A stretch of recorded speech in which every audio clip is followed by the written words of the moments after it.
ఎస్ఐలు, కానిస్టేబుల్ అందరూ కలిసి ఒక 30 మందిని కేటాయించారు.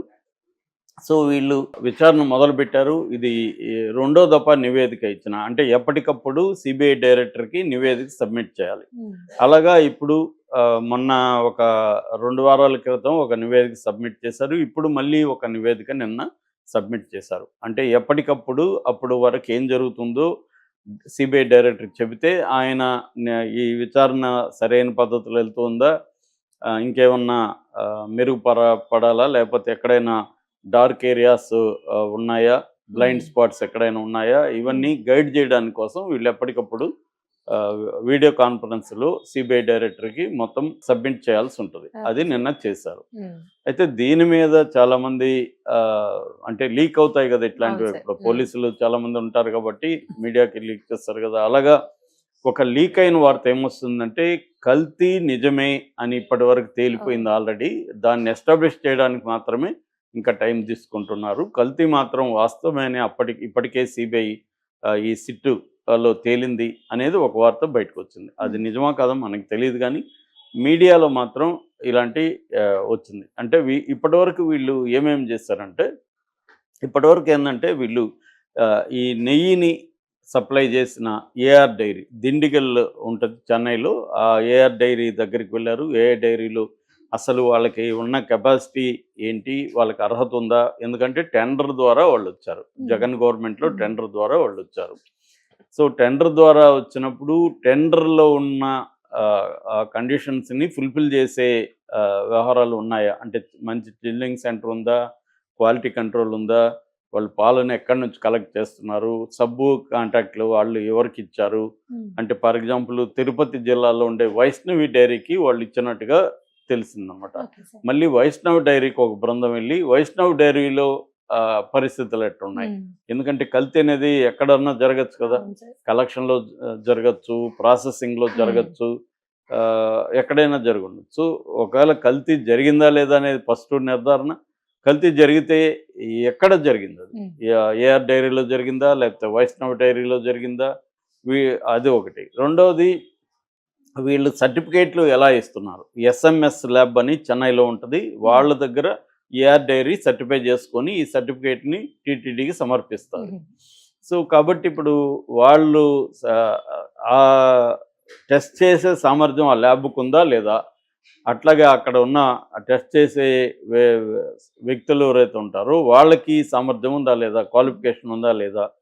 ఇవన్నీ పరిశీలించడం అనేది ఇప్పటివరకు చేశారు. అట్లాగే తిరుమలకు సంబంధించి ఈ ట్రాన్స్‌పోర్ట్ ప్రాసెస్ ఏంటి? హ్మ్. ఈ వెహికల్స్ ఎక్కడెక్కడ ఉన్నాయి? ఎక్కడెక్కడ ఆగుతున్నాయి? ఎక్కడి నుంచి ఎందుకంటే మధ్యలో సర్టిఫికేట్ తీసుకున్నాక మధ్యలో మార్చొచ్చు. అవును సార్. కాబట్టి ఆ డ్రైవర్‌లని అదుపులోకి ఎందుకంటే సీసీటీవీ ఫుటేజ్ అంతా కలెక్ట్ చేశారు. హ్మ్. ఎక్కడెక్కడ చెక్ పోస్ట్‌లో ఉన్న సీసీటీవీ ఫుటేజ్‌లు అంటే ఏ టైంకి వెహికల్ ఎళ్ళింది? మళ్ళీ ఏ టైంకొస్తుంది? హ్మ్. ఎట్నుంచి ఎక్కడికి వెళ్తుంది? ఇవన్నీ వాళ్ళు మొత్తం చెక్ చేసి దానికి అనుగుణంగా డ్రైవర్లతో మాట్లాడి డ్రైవర్లు విడివిడిగా వాళ్ళని విచారించి ఒక డ్రైవర్ ఇంకో డ్రైవర్ ఏమేమి చెప్తున్నాడు ఇవన్నీ క్రాస్ చెక్ చేసి హ్మ్. ఇవన్నీ చూస్తున్నారు. అట్లాగే తిరుమలలో ఒకవేళ వాళ్ళకి డౌట్ వస్తే వాళ్ళు టెస్ట్ చేస్తే ఇక్కడ కూడా 3 అంచెలుగా టెస్ట్ చేస్తారని తిరుమలలో కూడా చెప్తున్నారు. హ్మ్. అయితే మరి వాళ్ళ ప్రాసెస్ ఏంటి? అసలు మొత్తం ప్రసాదంలో ఏ ఏ పదార్థాలు వాడుతున్నారు? వాటి క్వాలిటీని ఎలా నిర్ధారిస్తున్నారు? ఇవన్నీ గూడా సిట్టు చేయాలి. ఇది మనకు పైకి సింపుల్‌గా కనబడుతుంది గానీ అవును సార్. Very very complex. అవును. వెళ్ళే కొద్దీ మైక్రో లెవెల్‌లో ఇన్వెస్టిగేషన్ వెళ్ళే కొద్దీ అనేక హ్మ్. అంశాలను పరిగణలోకి తీసుకోవాలి. ఎందుకంటే రేపు పొద్దున సుప్రీం కోర్ట్‌కి వీళ్ళు డైరెక్ట్‌గా హ్మ్. సబ్మిట్ చేయాల్సుంటది. సుప్రీం కోర్టులో రేపు మళ్ళీ వీళ్ళు ఛాలెంజ్ చేస్తారు గదా! ఏఆర్ అవును. డైరీలో జరిగిందంటే వీళ్ళు ఛాలెంజ్ చేస్తారు.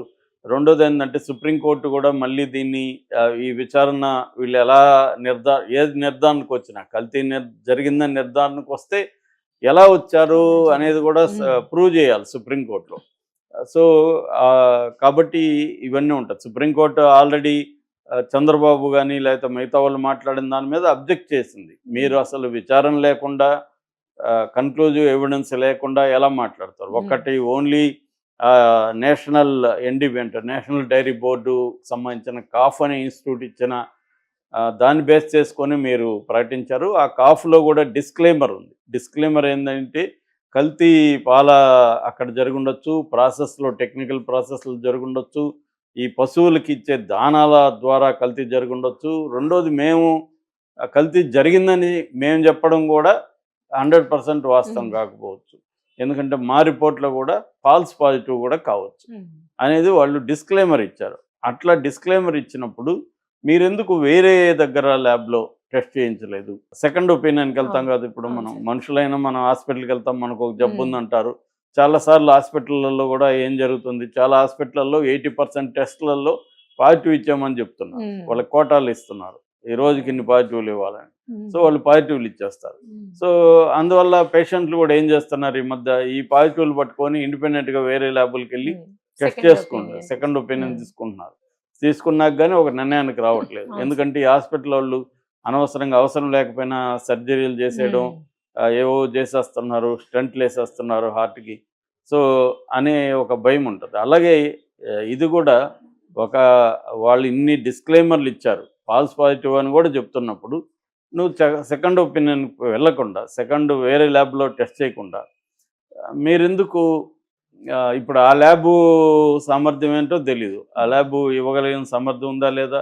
రెండో దగ్గరికి వెళ్ళాలి గదా! వెళ్ళకుండా దీని మీద ఎంక్వైరీ వేయకుండా ఎలా ప్రకటిస్తారు మీరు? దేవుడితో రాజకీయాలు చేస్తున్నారు. అది హ్మ్. మంచిది కాదని సుప్రీంకోర్టు అందువల్ల ఇప్పుడు ఈ సిట్ అనేది చాలా బాధ్యతాయుతంగా పనిచేయాల్సి ఉంటది. చాలా జాగ్రత్తగా చేయాల్సి ఉంటది. రేపు పొద్దున కోర్ట్‌లో ప్రూవ్ చేయాలి. వీళ్ళేదన్నా హ్మ్. ఇచ్చేసి ఊరుకుండడం గాదు గదా! దానికి ఇచ్చిన దానికి వీళ్ళు సైంటిఫిక్‌గా ఎలా చేసామో చెప్పగలగాలి.